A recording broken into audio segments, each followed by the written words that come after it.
Thanksgiving is around the corner, and in my opinion, the silent star of Thanksgiving dinner are the side dishes. Joining us now with some tasty recipes is Livermore chef Leslie Dabney, also known as the Vineyard Mom. Good morning. How you doing?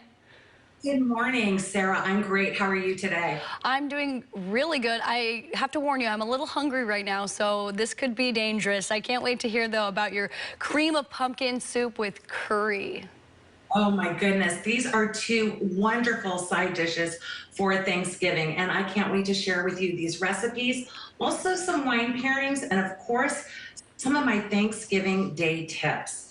So as you said, the first recipe I'm going to share with you is my cream of pumpkin soup with curry. And secondly, I'm going to be doing my sausage and sage dressing.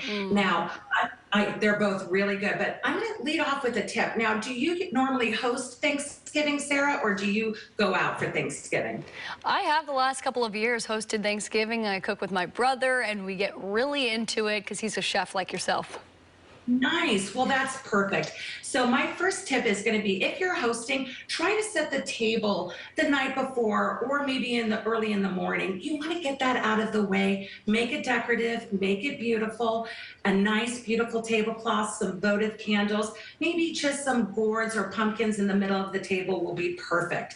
Now, I'm going to start with this cream of pumpkin and curry soup, and it is fantastic. Now, it's a vegetarian dish that can be served as a soup course or just as a side dish. So either way, it works great.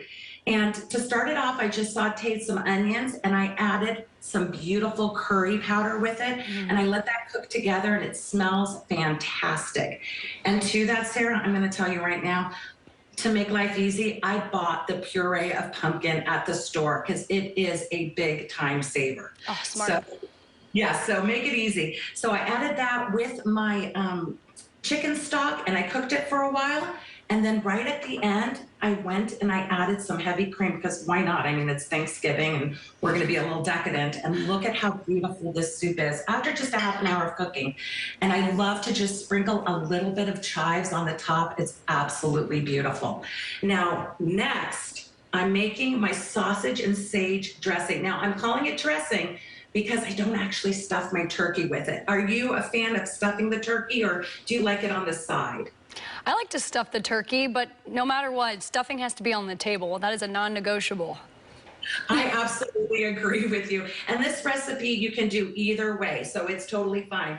And you can do this with cornbread, but Sarah, lately I have been using some great San Francisco sourdough bread because, well, why not? Yum.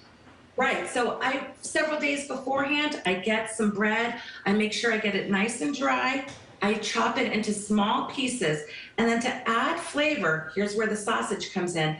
I saute some of my favorite Swaggerty Farms sage sausage. Now, you don't have to use this brand. You can use whatever you like. Italian sausage will work just as fine. So after I saute it, I add some celery, a little bit of onion, some mushrooms, and then, of course, don't forget the sage. I add these sauteed veggies and this beautiful sausage to the bread, and I add my, chicken stock and just add, however much you want. If you want it a little bit moister, definitely add more. So I put that all together. I cook it together in the stove, in the oven, excuse me, for about a half an hour, and look at this beautiful, beautiful stuffing. And you know something? I love that it has the sage in it, but just at the end, right when it's hot out of the oven, I love to add a little bit more. And that just, well, of course, it just smells fantastic, but it also lets people know what's inside.